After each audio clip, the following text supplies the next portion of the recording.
사용자 여러분, 그리고 메디튜브 구독자 여러분, 안녕하세요. 오늘은 갑산선 초음파의 급여 기준과 고시 안내, 그리고 이지스 전자 차트에서 갑산선 초음파 결과 입력 안내를 설명하는 동영상이 되겠습니다. 먼저 갑산선과 부갑산선 초음파 검사 급여 기준에 대해서 설명을 드릴게요. 그 전에 초음파 검사의 일반적 급여 기준이 있죠. 기존의 갑산선 초음파는 지금도 마찬가지지만 암이 의심되거나 또는 산정특례 대상일 때는 초음파 검사의 급여 기준에 적용을 받습니다. 그래서 만일에 어떤 환자가 갑산선 암이 의심되어서 진료 회신되거나 혹은 환자가 갑산선 암이 의심이 되어서 초음파를 하는 경우에는 가에 해당하는 기준에 2에 해당하겠습니다. 그래서 산정특례 질환, 여기서는 갑산선 질환이 의심되는 경우에는 갑산선 질환이 의심되어 실시한 경우로 1에 인정이 된다고 되어 있죠. 그리고 기존의 산정특례 대상자로서 산정특례 적용 기간 중에 해당하는 경우도 여기 초음파 검사의 급여 기준에 해당됩니다. 즉 다시 말해서 갑산선 암으로 수술을 하는 환자를 추적 검사할 때 그 산정특례 적용 기간 중에는 1번에 해당되어서 초음파 검사의 급여 기준에 적용을 받습니다. 그리고 2월 15일부터 적용되는 여기 갑산선 부갑산선 초음파 검사의 급여 기준은 좀 다른데요. 결론부터 말씀드리면 이 초음파의 고시의 기준을 적용받을 수 있는 환자는 기존에 FNA를 했던 환자로서 비정형 세포나 또는 여포암이 의심되는 경우라고 되어 있습니다. 그래서 상당히 범위는 좁죠. 그래서 초음파 고시가 새로 생긴 목적은 아마 추적 검사로서 1회 급여를 적용하기 위해서 만들어졌다고 보시면 정확할 것 같습니다. 먼저 의사가 직접 시행한 경우 요양급여한다는 것은 거의 기존 초음파 급여 고시도 나와 있던 부분이고, 의사가 동일한 공간에서 방사선사에 촬영하는 영상을 동시에 보면서 실시간으로 지도하고 진단하는 경우도 포함된다고 되어 있습니다. 그리고 그 다음 기준 보시면 여기 이제 표준 영상이 있어요. 그래서 갑산선 부갑산선의 부위의 영상을 획득하고 검사위가 판독 소견을 작성하는 것으로 되어 있고, 모든 영상에는 경부의 해부학적 위치를 표기하여야 한다고 되어 있습니다. 그래서 초음파 사진을 찍을 때 그 마커나 또는 글자를 활용하셔서 어떤 병변이나 해부학적 위치를 마커 또는 글자로 표시하게 되어 있습니다. 병변이 없는 경우에 관찰할 수 있는 기본적인, 즉 모두 관찰해야 되겠죠. 우엽 중부 스캔, 우엽 중앙부 종 스캔, 협부 횡 스캔, 그리고 좌엽 중부 스캔, 좌엽 중앙부 종 스캔, 우측 경부 림프절, 좌측 경부 림프절, 중심 경부 림프절을 잡으셔서 영상에 남겨 놓으셔야 됩니다. 예를 들어서 결절과 같은 병변인 경우에는 반드시 위의 소견과 함께 병변 부위에서 가로 세로 수직 관계죠. 단면 영상 이걸 찍고 그리고 병변의 크기가 측정된 영상이 있어야 됩니다. 그래서 transverse, longitudinal 두 개를 찍고 반드시 병변을 표시를 해놔야 되겠죠. 판독 소견서를 보시면 여기 기존적으로 가와 나를 기술하는 거, 나중에 이제 결과지 입력할 때도 여기에 맞춰서 프로그램이 되어 있습니다. 결절이 있는 경우에 위치, 최대 직경, 주요 소견, 그리고 K 타이레이즈 내용은 기술하게 되어 있고, 암으로 특히 진단된 결절을 추적하는 경우에는 위치와 세 방향 직경, 그 다음에 주요 소견, 이전 검사와 변화 여부, 경부 림프절 평가 및 이상 소견 유무가 기술되어야 하겠습니다. 경부 림프절에 이상이 있는 경우에는 위치와 크기, 주요 소견을 기술하도록 되어 있고요. 결절이 여러 개인 경우에는 암 위험도에 따라서 선택적으로 기술할 수 있다고 되어 있습니다. 그리고 소화 등에서 환자의 협조도 음창 등이 좋지 않아서 표준 영상 획득에 제한이 있는 경우 여기에 대한 제한 사항을 추가로 기술하게끔 되어 있습니다. 산전 방법을 보시면 고시 기준에서 제한이 가장 까다로운, 제한이 많이 된 그런 고시라고 보시면 되겠고요. 여기 보시면 생검 결과 비정형세포 또는 여포 종양이 확인된 경우에 경과 관찰 시 1회라고 되어 있습니다. 경과 관찰이니까 결국 이것도 딱 한 번만 급여가 된다는 거죠. 그리고 그 이후에 산정 횟수를 초과한 경우에는 본인 부담률을 80%로 적용한다고 되어 있습니다. 그리고 갑상선, 부갑상선의 일부 부위 확인이나 장기 크기 측정 등은 이전 초음파 고시와 동일하게 단순 초음파를 산정하고, 이 경우에는 초회부터 본인 부담률을 80% 적용한다는 것은 예전에 유방 초음파하고 심장 초음파, 에코, 그리고 복부 초음파라든가 다 동일하게 적용이 되겠죠. 그리고 이 경우에 동일날 동일 목적으로 여러 번 장기 측정이나 일부 부위 확인을 위한 초음파를 시행하더라도 해당 항목의 소정 점수는 1회로 산정된다고 되어 있습니다. 인접 초음파가 있는데 여기서 언급하진 않았지만 갑상선, 부갑상선 외의 초음파 코드가 있어요. 그래서 이 경우에 인접된 부위의 초음파 검사가 되는데, 주된 검사, 즉 두 가지 초음파 중에 비싼 검사라고 생각하시면 돼요. 수가가 높은 거를 주된 검사로. 그래서 소정 점수의 100%, 제2의 검사는 수가가 상대적으로 낮은 거, 그것을 소정 점수 50%를 산정하고 최대 150%까지 산정한다고 되어 있죠. 모든 초음파에서 이렇게 인접 초음파가 있는 경우에 이렇게 적용될 수 있습니다. 예를 들어서 A가 주된 검사고 B가 제2검사라고 한다면, 주된 검사는 투여량을 1.0으로, B에 해당하는 제2의 검사에 해당하는 B는 투여량을 0.5로 청구하면 되겠죠. 그러면 모두 투여량이 합치면 1.5가 된다는 얘기입니다. 그렇게 이해하시면 될 것 같아요. 3번에 나와 있는 것처럼 산정 특례에 관한 거는 초음파 검사의 급여 기준을 우선 적용한다고 되어 있어요. 위에 앞전에서도 말씀드렸잖아요. 하지만 초음파 검사의 급여 기준에서 별도로 정하지 아니한 경우는 동급여 기준을 적용합니다.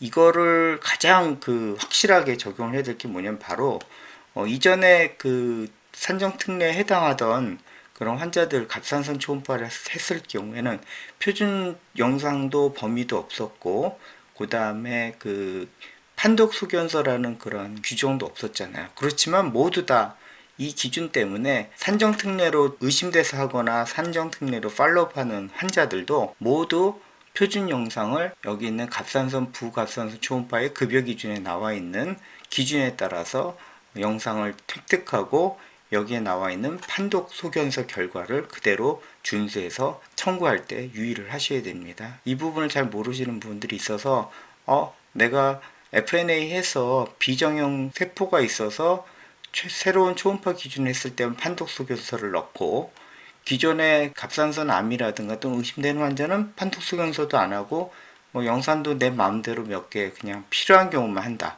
그건 안 됩니다. 두 가지가 모두 표준 영상과 판독 소견서가 일치해야 된다는 걸 꼭 기억하고 계셨으면 좋겠습니다. 그리고 비급여 검사를 할 때도 사실은 진료의사는 충분히 설명해야 한다고 되어 있지만, 이 의미는 상당히 좀 어떻게 보면 두리뭉실한 표현이라서 결국은 무엇이냐면 환자한테 동의서를 받아야 된다는 거고, 그 동의서의 주체는 이전에도 설명드렸지만 의사가 아니더라도 직원이 동의서를 받으셔도 됩니다. 그래서 갑상선, 부갑상선 초음파 검사의 검사별 급여 적용 사례를 보시면 먼저 어떤 환자가 갑상선암이 의심돼서 초음파를 했겠죠. 갑상선 초음파를 EB414 코드인데 급여로 내고, 그 다음에 FNA를 했는데 그 결과 비정형 세포가 나왔어요. 그러면 그 다음에 팔로업 할 때는 새로운 이 갑상선, 부갑상선 초음파 고시에 따라서 EB414가 급여가 되겠죠. 그 다음에 이제 수술을 했어요. 수술했으니까 산정특례 환자가 되겠죠. 그 기간 중에 하는 EB414 갑상선 초음파는 모두 급여로 내면 되겠습니다. 두 번째 케이스는 역시 갑상선암이 의심돼서 EB414를 급여로 적용을 했는데 FNA 결과 비정형 세포가 나왔어요. 자, 그러면 추적 초음파는 급여죠. 그 다음에 추적 검사를 다시 했어요. 수술 안 하고. 그때는 급여가 아니라 1회만 급여가 된다고 했으니까 이 경우에 추적 초음파는 이 이후부터는 본인 부담 80% 시행을 해야 됩니다. 세 번째 케이스, 갑상선암이 의심돼서 초음파를 했죠. 그러면 이거는 갑상선 초음파가 아니라 일반 초음파 기준에 따라서 산정특례 질환이 의심됐기 때문에 처음 실시하는 갑상선 초음파 EB414는 급여입니다. 그런데 FNA 결과 네거티브가 나오거나 혹은 의미가 없는 그런 결과가 나왔다, 확실치 않은 결과가 나왔다, 그러면 추적 초음파 할 때 급여냐? 그렇진 않거든요. 반드시 비정형세포나 여포세포암이 나왔을 때니까 이 경우에는 이후부터는 비급여가 됩니다. 그래서 EB414를 비급여로 하고 다시 또 추적 검사를 할 때도 비급여, 그렇게 되겠죠. 그래서 수술을 해서 산정특례 환자가 돼야만 그 기간 동안, 즉 5년 동안 급여가 된다라는 거. 그래서 이 플로우를 좀 잘 이해를 하셨으면 좋겠습니다. 자, 그러면 갑상선 초음파 검사 처방과 검사 결과 입력 방법에 대해서 설명을 드리도록 하겠습니다. 그래서 이지스에서 상당히 이번에 그 갑상선 초음파 결과지 입력이 늦었는데 굳이 변명을 드리자면 고시는 2월이었지만 지금 6월달이었잖아요. 4개월이 걸렸는데 학회에서 만든 표준 결과지를 기다리다 보니까 좀 늦은 면이 있었고요. 두 번째는 생각보다 간단하지 않았어요. 그래서 이전에 심장 초음파에 비해서 갑상선 초음파가 상당히 난이도는 낮을 거라고 예상을 했지만 역시 초음파를 결과지를 만들기 전에 제가 초음파 결과지 입력하는 거를 초음파에 대한 그 학술적인 그런 세미나 동영상과 그 다음에 다시 한번 내용을 찾아보니까 생각보다 꼼꼼하게 만들어야겠다는 생각이 들었습니다. 그래서 조금 더 잘 만드느라고 개발팀과 같이 조금 호흡을 맞추느라고 시간이 좀 많이 걸려서 아마 배포는 6월 첫째 주, 늦어도 둘째 주 전까지는 배포를 할 겁니다. 그래서 그 전에 제가 미리 만들어진 것을 토대로 데모 입력을 한번 해보겠습니다. 초음파 오더는 똑같죠. EB414. 그래서 갑상선 초음파 급여로 오더를 냈을 때 완료를 누르고요. 완료 또는 임시 저장을 누르겠죠. 자, 똑같이 하겠습니다. 사전 심사가 이제 임시 저장 때도 발생을 하죠. 그래서 여기서 그냥 무시 눌러주셔도 됩니다. 그 다음에 두 번째는 이제 초음파를 했다고 가정을 할게요. 그래서 초음파를 마쳤습니다. 그러면 초음파 결과 입력창으로 가야 되잖아요. 그러면 일단은 먼저 그 전에 초음파를, 모든 초음파 다 그렇지만 갑상선 초음파도 처음 입력할 때는 먼저 진료 지원에 초음파 검사 이거를 먼저 실행을 했으면 좋겠어요. EB414 오더를 냈지만 초음파 검사에는 역시 보이질 않죠. 그 이유가 바로 등록이 안 됐다고 여러 번 말씀드렸어요. 그래서 여기서 제일 먼저 톱니바퀴를 누르시고 코드를 EB 이렇게 눌러주세요. 그러면 EB414를 찾으셔서 있죠. 이걸 더블 클릭하시고 저장 이렇게 누르시면 됩니다. 확인. 그래서 반드시 내가 입력하려고 하는 코드는 등록을 먼저 해주신다. 그래서 지금 등록 절차라고 보시면 돼요. 다시 조회를 누르면 이렇게 나오죠.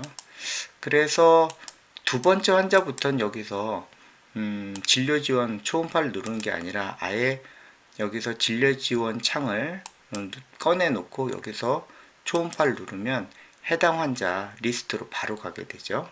그래서 갑상선 초음파도 초음파 창은 기존 초음파하고 통일성을 일관된 구조로 보일 거예요. 좌측에는 리스트, 우측에는 입력창 그렇게 되어 있습니다. 먼저 보시면 크게 위에는 환자 기초 정보가 있죠.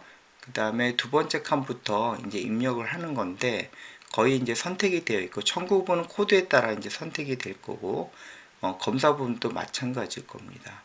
외래 입원 여부만 확인해 주시면 될 것 같고 세부 검사 구분은 제한적 초음파하고 도플러 있으니까 선택해 주시고 관찰 상태를 먼저 눌러 주시면 될 것 같아요. 그리고 기초 정보 저장 누르시면 되겠죠. 그러면 기초 정보가 저장되었습니다. 확인 누르신 다음부터는 이제 입력을 하게끔 되어 있어요. 먼저 탭은 임상정보하고 갑상선 초음파 나누어져 있습니다. 그래서 임상정보 먼저 누르시고 갑상선 초음파 입력하시고 저장을 누르는 그런 순서대로 진행하는 거는 거의 기존 초음파와 똑같죠. 관찰 범위가 있습니다. 그래서 하나씩 이렇게 필요한 만큼 내가 본 것만 선택을 해도 되고요.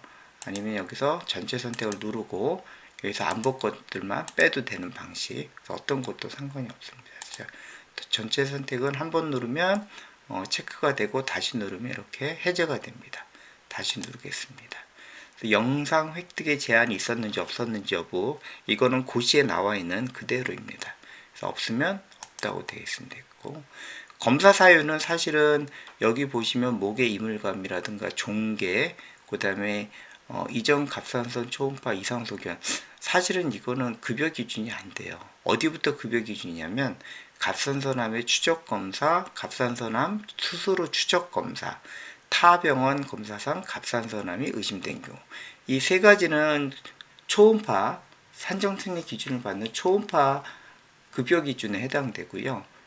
두 개, 이전 생검 결과 비정형세포 후 추적 검사, 이전 생검 결과 여포 종양 의심 후 추적 검사, 이 두 가지가 새로 고시된 갑상선, 부갑상선 초음파 급여 기준에 의해서 급여에 해당하는 케이스겠습니다. 기타는 만들었지만 사실 이거는 의미가 없을 것 같아요. 그래서 저는 일단은 여기 보시면 이전 생검 결과 비정형 세포 추적 검사 이걸 한번 클릭하겠습니다. 여기서 입력한 건 다 한 거고요. 바로 연속해서 갑상선 초음파로 가시면 되겠습니다.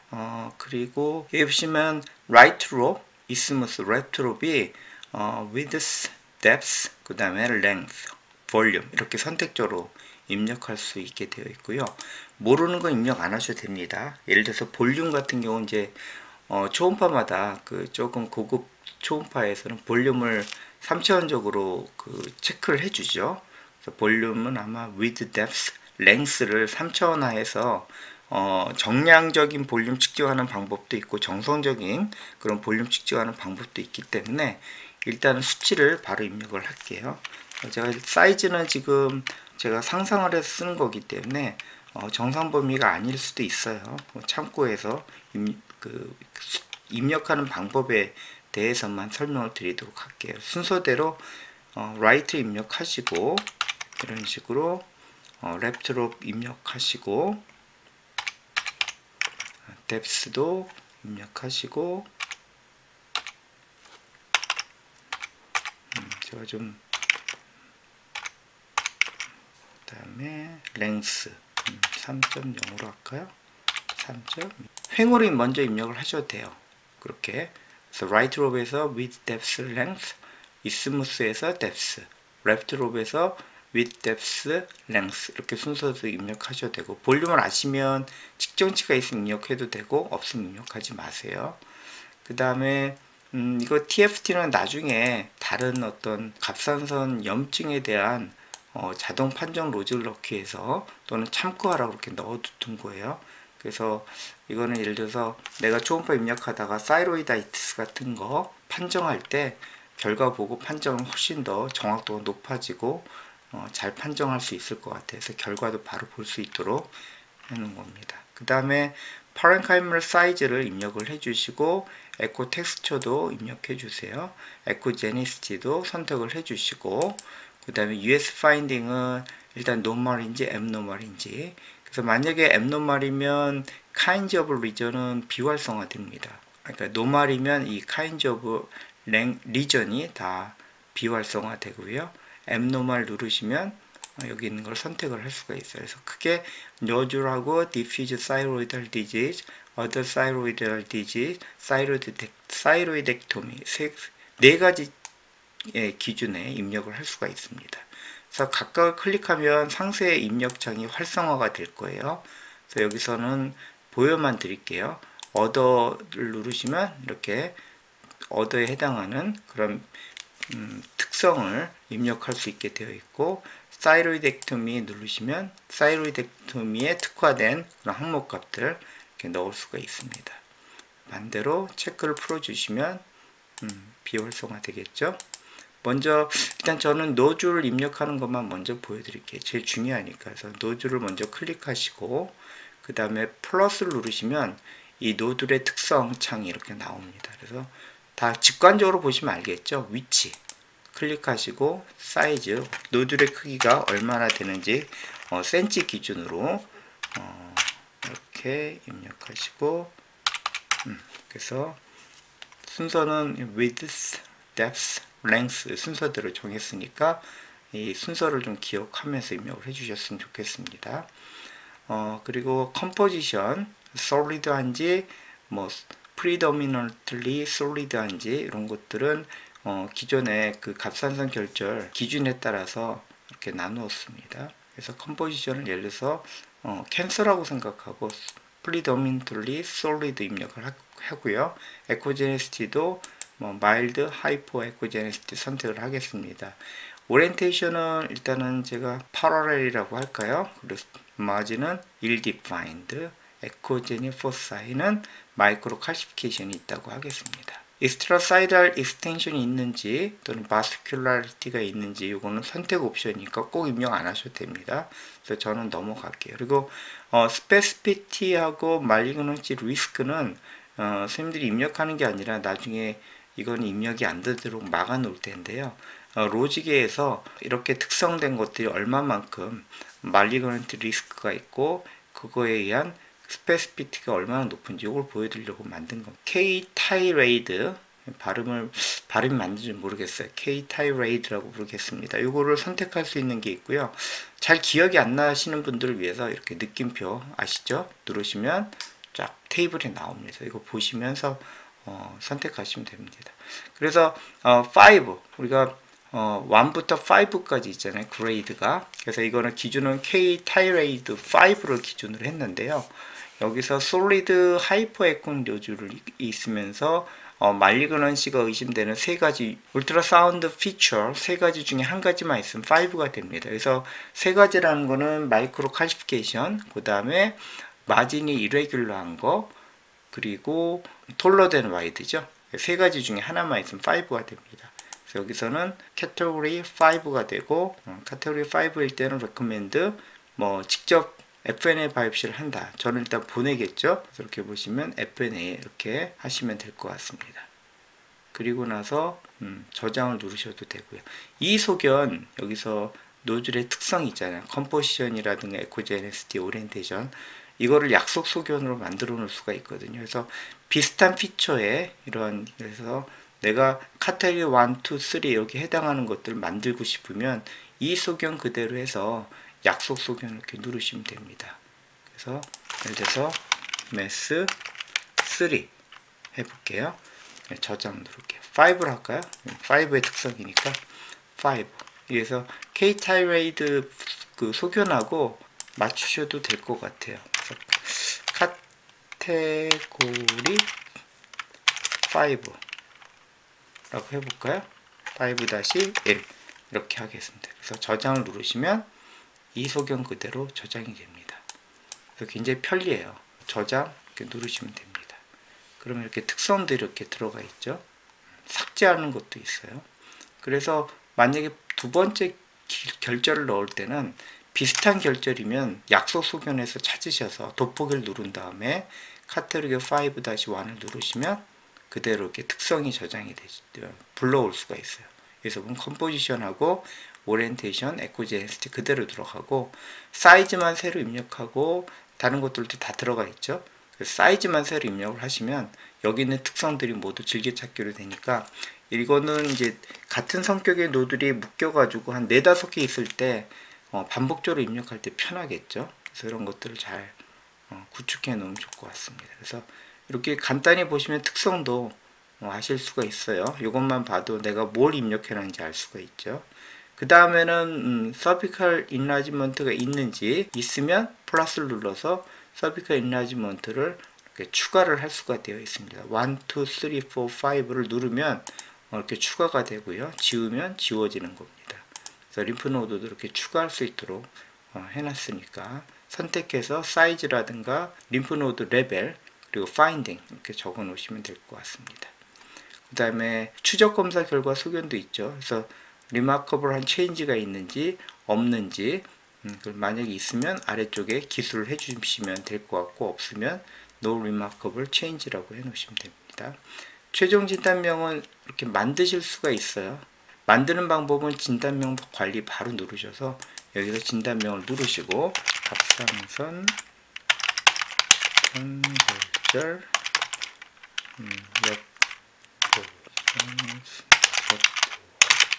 추가 이렇게 누르시면 됩니다. 이렇게 추가되는 거고 선택할 때는 진단명에서 이렇게 누르시면 되죠. 이렇게 선택을 해서 또 진단명을 여러 개 놓을 때는 진단명 추가를 해서 하나는 이렇게 다른 하나는 이렇게 선택할 수 있는 겁니다. 일단은 위에 거 하나 지울게요. 그래서 이렇게 저장 누르시면 최종 진단명이 나오죠.